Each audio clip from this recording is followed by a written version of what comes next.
Hey guys, welcome to the channel Calibrate Physics. In this video, you all can attempt and refer solutions of exercise question 25 to 30 from circular motion topic of H.C. Verma. Okay, so let's have a look at the questions first.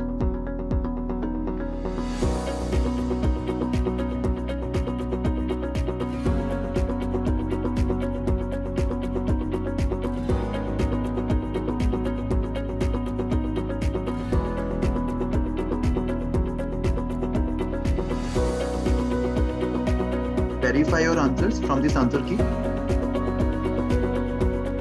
Okay, so let's start discussing the solutions now.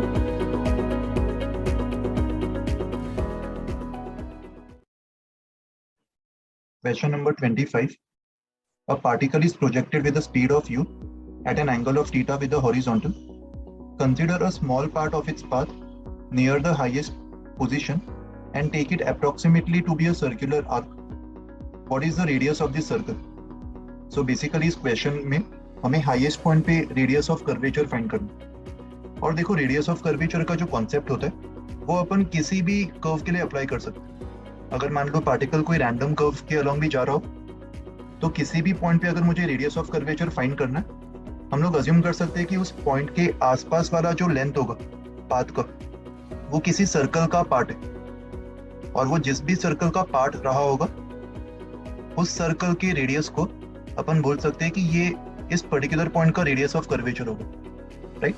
And ये radius of curvature हर एक point पे change हो सकता है। अगर मान लो path actual में circular हुआ तो हर पॉइंट पे रेडियस ऑफ कर्वेचर सेम रहेगा जो कि एक ही सर्कल का रेडियस होगा।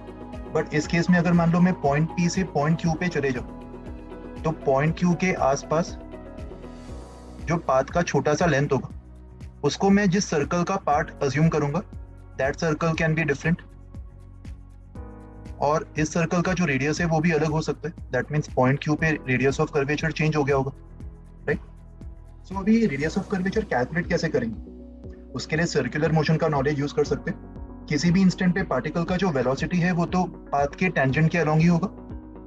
तो मान लेते हैं पॉइंट पी पे पार्टिकल का वेलोसिटी v है और उसका एक्सेलरेशन कोई भी रैंडम डायरेक्शन में हो सकता है। Let's say a is the net acceleration.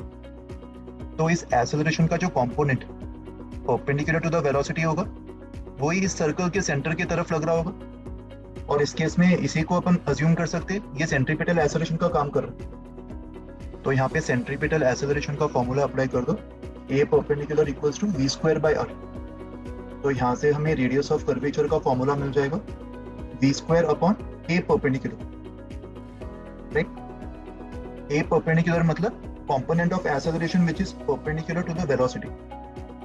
इस पर्टिकुलर क्वेश्चन में प्रोजेक्टाइल का इनिशियल स्पीड दिया हुआ है और उसका एंगल ऑफ प्रोजेक्शन दिया हुआ है, और हमसे पूछा गया है कि हाईएस्ट पॉइंट पे रेडियस ऑफ कर्वेचर क्या होगा। सो हमें पता है ऑलरेडी दैट हाईएस्ट पॉइंट पे इसका जो y कंपोनेंट ऑफ वेलोसिटी है वो 0 होगा और x कंपोनेंट ऑफ वेलोसिटी तो हर एक पॉइंट पे सेम ही होता है which is u cos theta.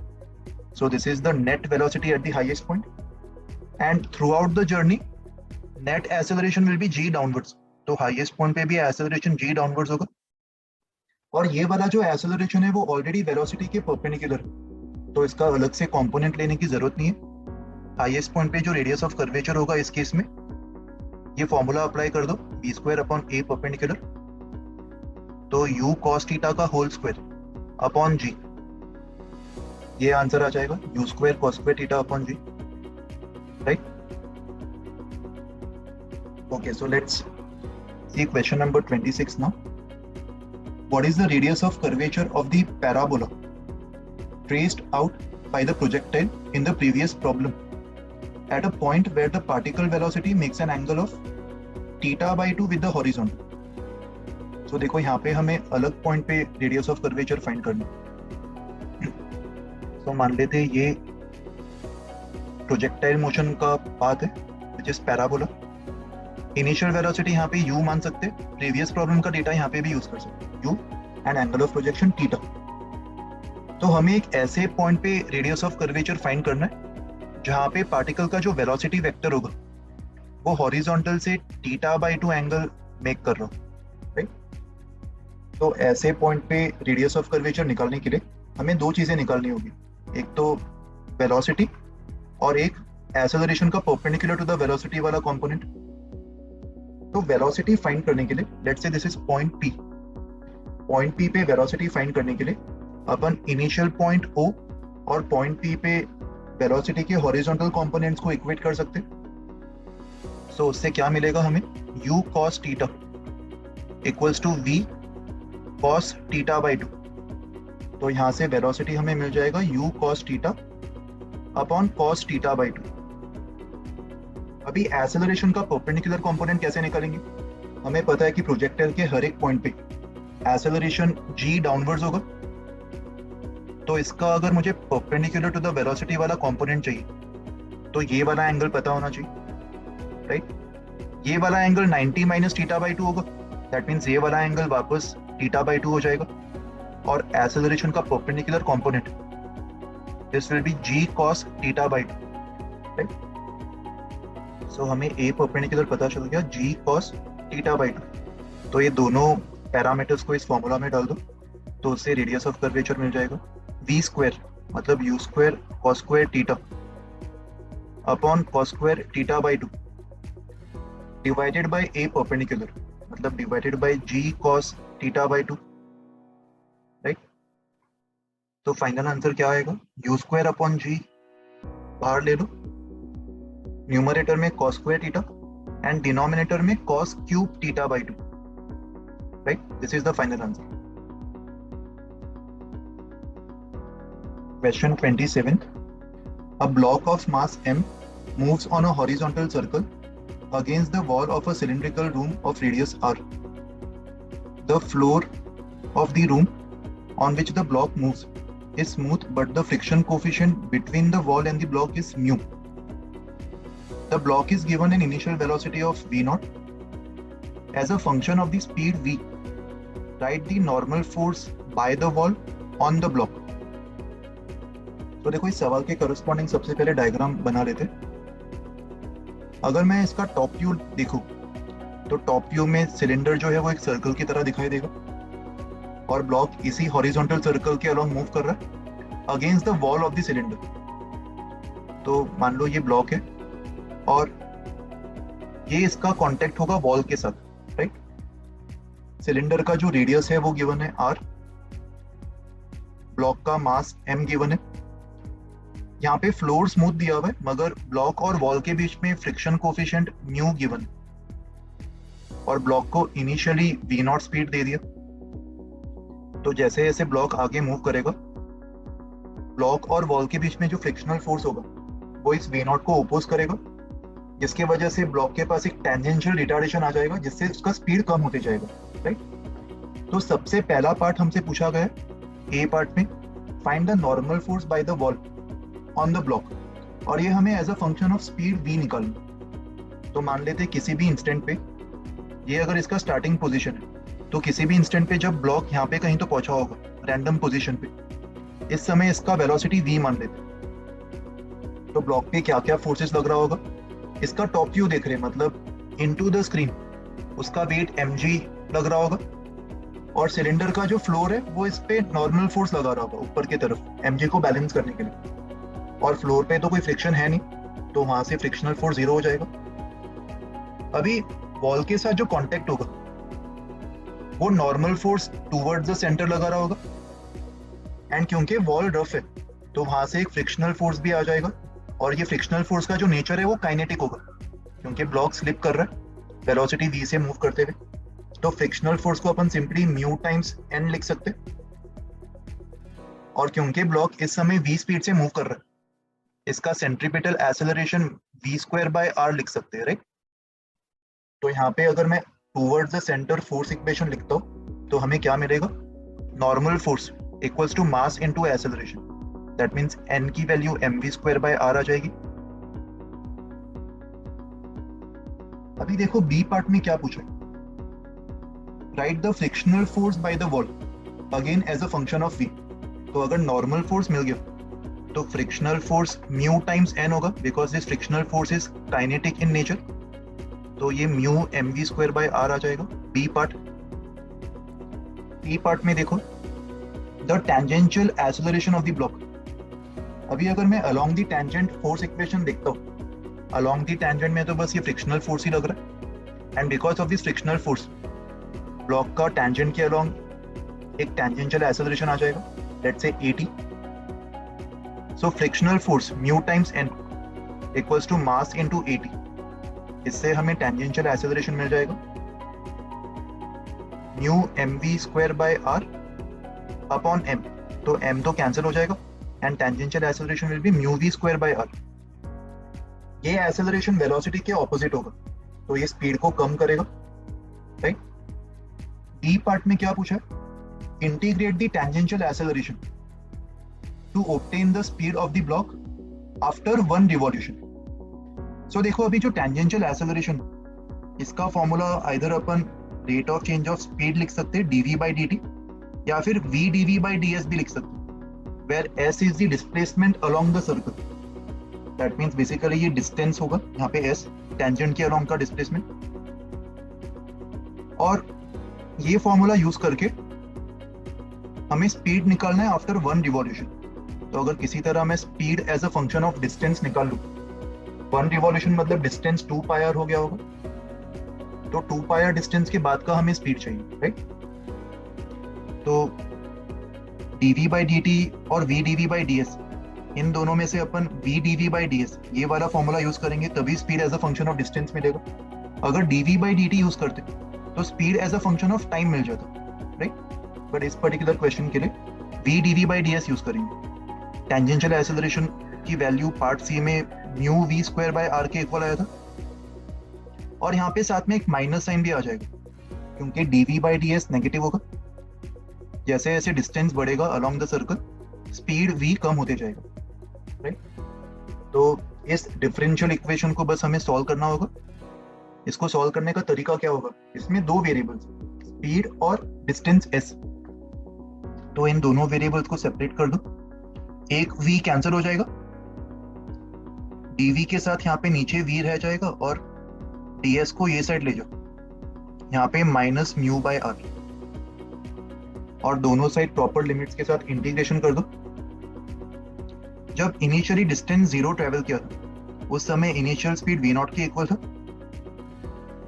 और 1 रिवॉल्यूशन में वो 2 पाई r डिस्टेंस ट्रेवल कर लेगा, तो उस समय का स्पीड v मान लेते. LHS का integration ln of v, limits from v0 to v, and RHS का integration 2 pi r into minus mu by r constant, तो r cancel. So ln of v upon v0 equals to minus 2 mu into pi. That means v upon v0 को e to the power minus 2 mu pi लिख सकते. तो यहाँ से speed की value हमें मिल जाएगी v0 times e to the power minus 2 mu pi, right. This is the final answer. So देखो ये एक्चुअल क्वेश्चन तो ये आखिरी पार्ट निकालना ही था, बट आखिरी पार्ट को निकालने के लिए क्वेश्चन भी सिस्टमेटिक तरीके से पूछा गया, ताकि अपन सारे स्टेप्स फॉलो करके फाइनल आंसर तक पहुंच पाए, right. Okay, so let's move on to the next question. Question number 28. A table with smooth horizontal surface is fixed in a cabin that rotates with a uniform angular velocity omega in a circular path of radius r. So देखो ये एक table दिया हुआ है जो इस बड़े वाले कैबिन के अंदर है, राइट. और ये टेबल r रेडियस के सर्कल में रोटेट कर रहा है. फिर नेक्स्ट स्टेटमेंट देखो सवाल में क्या दिया हुआ है. A smooth groove AB of length L which is very small compared to R is made on the surface of the table. तो टेबल के सरफेस के ऊपर ये ग्रूव AB दिखाई दे रहा है. ग्रूव मतलब टेबल के ऊपर खड्डा कर दिया होगा, राइट. और इसका जो लेंथ L होगा, इसका जो लेंथ L है वो R के कंपैरिजन में बहुत ही छोटा है. और फर्स्ट स्टेटमेंट में इसका एंगुलर वेलोसिटी ओमेगा भी दिया हुआ है, एक कांस्टेंट ओमेगा के साथ ये घूम रहा होगा. ग्रूव का एंगल भी दिया होगा theta. The groove makes an angle of theta with the radius OA of the circle in which the cabin rotates. A small particle is kept at the point A in the groove and it is released to move along AB. तो point A से उसको release किया गया, point A उसका starting point होगा और उसको release करने पर वो ए बी के अलोंग मूव करना शुरू कर जाएगा, right. We have to find the time taken by the particle to reach the point B. तो देखो, जिस पार्टिकल को पॉइंट ए से रिलीज किया उस पार्टिकल का मोशन अपन इसी सर्कुलर फ्रेम में ऑब्जर्व कर सकते हैं, वो ज्यादा इजी होगा। और ये circular frame non inertial frame of reference होगा और इसके रेफरेंस में अगर मैं पार्टिकल का मोशन ऑब्जर्व करता हूँ तो पार्टिकल पे एक एडिशनल स्यूडो फोर्स ड्रॉ करना होगा जिसको अपन बोलते हैं centrifugal force. And centrifugal force की जो वैल्यू होगी वो होगी m omega square into r। देखो, यहाँ पे हमारा कैलकुलेशन इस कंडीशन की वजह से बहुत ही आसान हो गया, because l is very small compare to r। Particle का जब मोशन a से b तक होगा, पार्टिकल के इस मोशन के दौरान अपन अप्रोक्सीमेटली अज्यूम कर सकते कि थ्रू आउट दिस मोशन उसके सर्कुलर मोशन का जो रेडियस है वो r ही होगा। अगर l r से कंपेरेबल होता तो यहाँ पे हमें रेडियस को भी वेरिएबल मानना पड़ता और हर इंस्टेंट पे सर्कल का जो रेडियस है वो भी इंक्रीज होते जाता, राइट। बट यहाँ पे अपन अज्यूम कर सकते कि वो r रेडियस के सर्कल में घूम रहा है। तो सेंट्रीफ्यूगल फोर्स जो उस पर लग रहा होगा वो m ओमेगा स्क्वायर r होगा away from the centre, right. And groove का कोई भी फ्रिक्शन नहीं दिया होगा, स्मूथ सरफेस गिवन है। तो पार्टिकल पे अगर m ओमेगा स्क्वायर r ये सेंट्रीफ्यूगल फोर्स लग रहा है अवे फ्रॉम द सेंटर, इसका कंपोनेंट अपन अलोंग द ग्रूव ले लेंगे। अलोंग द ग्रूव इसका कंपोनेंट कितना होगा, m omega square r into cos theta. And normal to the groove जो भी कंपोनेंट होगा m omega square r sine theta, वो ग्रूव का नॉर्मल फोर्स बैलेंस कर देगा, राइट। अगर फ्रिक्शन होता तो यहाँ पे एक रिटार्डिंग फ्रिक्शनल फोर्स भी आ जाता, बट इस केस में फ्रिक्शन जीरो है। दैट मीन्स खाली m omega square r into cos theta ये पार्टिकल को a से b तक एक्सेलरेट करवा रहा होगा और उसका एक्सेलरेशन कैलकुलेट करने के लिए फोर्स इक्वेशन लिख देंगे from a to b, m omega square r cos theta equals to mass into acceleration. तो पार्टिकल का acceleration omega square r cos theta आ जाएगा। ये सब कुछ अपन रोटेटिंग फ्रेम से ऑब्जर्व कर रहे हैं। Initial velocity 0 and relative displacement a से b तक का लेंथ l दिया हुआ है, तो रिलेटिव डिस्प्लेसमेंट l हो जाएगा। तो टाइम कैलकुलेट करने के लिए इन सारे पैरामीटर्स पे अपन काइनेमेटिक्स का सेकेंड इक्वेशन अप्लाई कर सकते हैं, s equals to ut plus half at square. So l equals to ut मतलब 0 इंटू हाफ इंटू a मतलब omega square r cos theta into t square. तो इसको सॉल्व करने पर t की वैल्यू मिल जाएगी, t square will be equals to 2l upon omega square r cos theta.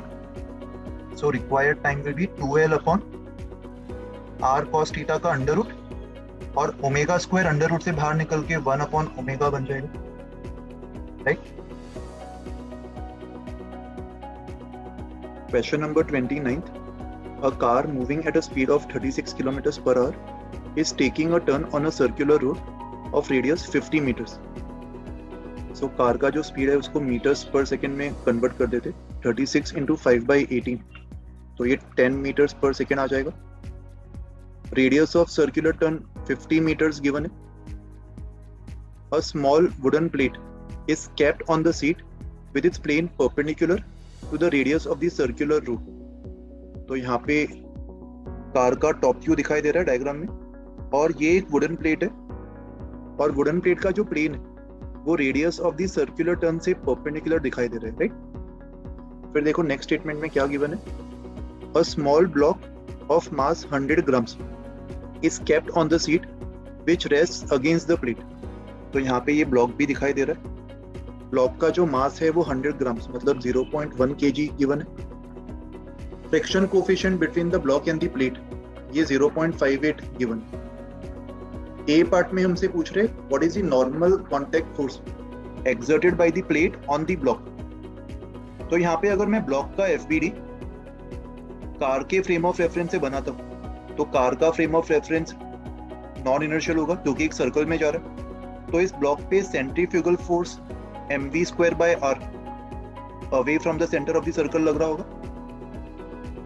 यहाँ पे ब्लॉक के राइट में जो प्लेट है वो इस पे नॉर्मल फोर्स इस तरफ लगा रहा होगा, और यहाँ पे क्योंकि अपन ब्लॉक का टॉप व्यू देख रहे, ब्लॉक का weight mg into the screen लग रहा होगा, एंड सीट का जो नॉर्मल फोर्स है लेट्स से n1 वो इसके mg को बैलेंस कर रहा होगा, राइट।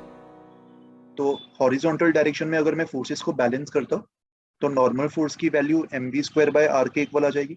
ये पार्ट ए का आंसर होगा। अभी देखते हैं पार्ट बी में क्या दिया हुआ है। पार्ट बी में बोल रहे the plate is slowly turn so that the angle between the normal to the plate and the radius of the road slowly increases. So देखो प्लेट को इस तरीके से टर्न किया होगा। Let me zoom in the diagram.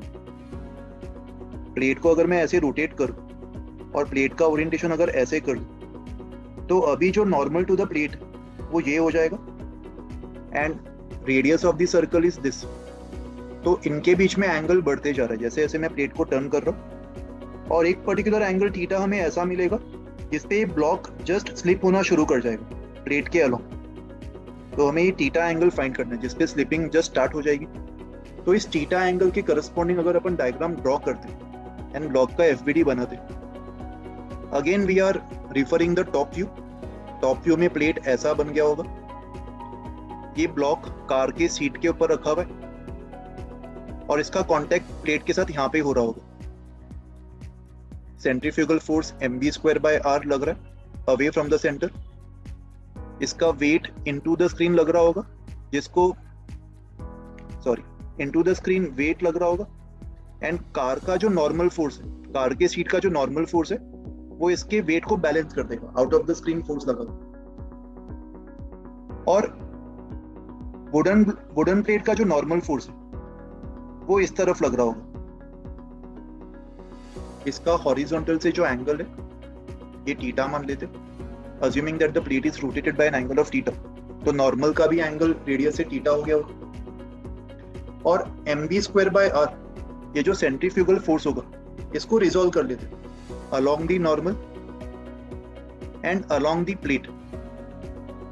Along the normal इसका component होगा mv²r into cos theta, and along the plate mv²r into sin theta. Centrifugal force का ये वाला जो कंपोनेंट होगा यही ब्लॉक को स्लिप करवाने में मदद कर रहा होगा, राइट। और इसको बैलेंस कर रहा होगा limiting friction. Slipping just start ही होने वाला है तो फ्रिक्शन का नेचर अपन लिमिटिंग मान सकते हैं, जो कि इस तरफ लग रहा होगा अलोंग द सरफेस, और इसकी वैल्यू म्यू टाइम्स n। तो यहाँ पे अगर अपन फोर्सेस को बैलेंस करते, normal force mv²r cos theta को बैलेंस कर रहा होगा and limiting friction mu times n mv²r into sin theta को बैलेंस कर रहा होगा।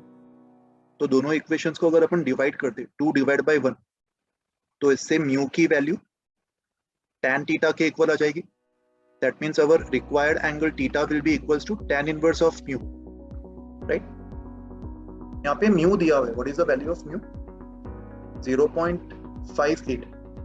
तो final answer tan inverse of 0.58 होगा। इसको कैलकुलेटर से सॉल्व कर लो तो अप्रोक्सीमेटली ये 30 डिग्रीज के इक्वल आ जाएगा। Okay, so let's move on to question number 30 now. A table with smooth horizontal surface is placed in a cabin which moves in a circle of large radius r. So देखो ये एक smooth table दिया हुआ है और इस table को इस कैबिन के अंदर प्लेस किया हुआ है, और ये कैबिन जो है वो एक लार्ज रेडियस के सर्कल में मूव कर रहा है, और आंसर की में ओमेगा भी मेंशन्ड है, तो अपन अज्यूम कर सकते हैं कि इसका angular speed omega given. Okay, next statement देखते हैं। A smooth pulley of small radius is fasten to the table. ये एक पुली दिखाई दे रहा है, इसको टेबल से फिक्स कर दिया, and two masses m and 2m placed on the table are connected through a string going over the pulley. तो ये दोनों मासेस डायग्राम में m1 m2 मार्क्ड है।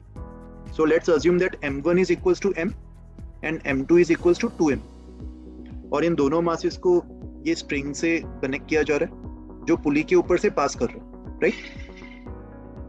Initially the masses are held by the person with the strings along the outward radius and then the system is released from rest with respect to the cabin.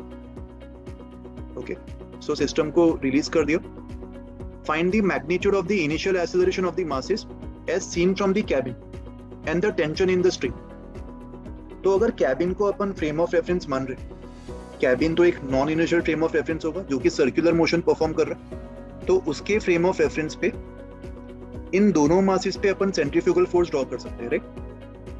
This is the center of the circle, तो centrifugal force away from the center लग रहा होगा 2m omega square r.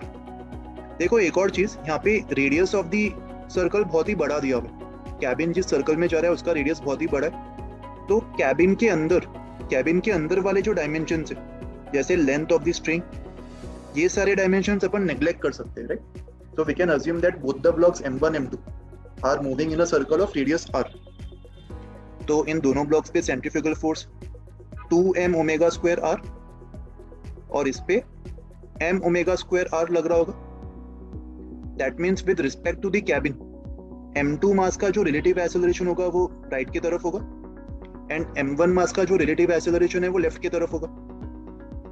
अगर मान लो ये Atwood machine होता जिसमें दो मासेस m1 m2 रखे हुए इस तरीके से और एक सिंगल पुली, इस केस में दोनों मासेस पे उनके वेट्स लग रहे होते m2g और m1g. और अगर मैं m2 को m1 से बड़ा मान लूं तो m2 का एक्सेलरेशन a नीचे की तरफ, m1 का एक्सेलरेशन a ऊपर की तरफ, इस तरीके से होता. इस केस में इसको सॉल्व कैसे करते? हम लोग अज्यूम कर सकते थे कि ये लाइन ऑफ मोशन होगा दोनों ब्लॉक्स का, दोनों ब्लॉक्स इस लाइन के अलोंग मूव कर रहे, और इस लाइन ऑफ मोशन को अगर मैं हॉरिजॉन्टली स्ट्रेच कर दूं तो इसका इक्विवेलेंट सिस्टम ऐसा बन जाता है m1 m2 एंड दोनों के बीच में एक सिंगल स्ट्रिंग, m2 को राइट की तरफ m2g खींच रहा है और m1 को लेफ्ट की तरफ m1g खींच रहा है. ये सब लोग विजुअलाइज कर पा रहे हो इसका इक्विवेलेंट सिस्टम. ये m2g यहाँ पे इस तरीके से काम करेगा और ये m1g मोशन के अगेंस्ट इस तरीके से काम करेगा. तो ऐसे केस में, ऐसे इक्विवेलेंट सिस्टम में मैं इन दोनों ब्लॉक्स को एक सिंगल सिस्टम मान सकता हूँ, तो टेंशन इंटरनल बन जाएगा और दोनों का कॉमन एक्सेलरेशन a मान सकता हूं along the line of motion. तो दोनों का फोर्स इक्वेशन क्या होगा? m2g minus m1g equals to total mass into acceleration. तो यहां से एक्सेलरेशन की वैल्यू आ गई m2 minus m1g upon m1 plus m2. और अभी अगर अपन किसी सिंगल ब्लॉक का FBD बनाते उसमें टेंशन फोर्स भी पिक्चर में आ जाएगा, नीचे m1g और ऊपर एक्सेलरेशन e. तो इसका force equation t minus m1g equals to m1a. यहाँ पे a की वैल्यू सब्स्टिट्यूट करने के बाद टेंशन का भी रिजल्ट हमें मिल जाएगा 2m1 m2 upon m1 plus m2g. Everyone is suggested to remember this formula for tension force for Atwood machine. Two block system and a pulley. इस सिस्टम के लिए टेंशन फोर्स का ये फॉर्मूला याद रखो, ये काफी सारे सवालों में तुम्हें काम आएगा. तो अभी जो गिवन क्वेश्चन है, इस गिवन क्वेश्चन में भी अपन देख सकते हैं कि ये दोनों मासेस m1 m2 जो है वो m और 2m के इक्वल है, और एटवुड मशीन में जो काम g कर रहा था नीचे की तरफ, वही काम यहाँ पे ओमेगा स्क्वायर r कर रहा है. तो इसी के रिजल्ट्स अपन डायरेक्टली अप्लाई कर सकते हैं. वी कैन डायरेक्टली से that acceleration will be equals to m2 minus m1 upon m1 plus m2g. That means 2m minus m upon 2m plus m into g, और यहाँ पे g का काम omega square r कर रहा है. So final result क्या होगा एक्सेलरेशन का? Omega square r upon 3, right? Similarly tension force क्या होगा? 2m1 m2 2m upon m1 plus m2. m1 plus m2 मतलब m plus 2m into g मतलब ओमेगा स्क्वायर r. तो इसको सॉल्व करने पर टेंशन कितना आ जाएगा? न्यूमरेटर में 4m बचेगा और डिनोमिनेटर में 3 बच जाएगा. तो 4m/3 into omega square r. So this is the final answer for tension force and this is the final answer for acceleration, relative acceleration. Okay. So guys, this completes our discussion of all the questions from this video. Keep up the hard work and continue solving many such questions from other videos of this channel as well. You all can also subscribe to the channel Calibrate Physics and click on the bell icon to get regular updates of many such videos in the future. So guys, thank you for watching this video and do take very good care of yourselves.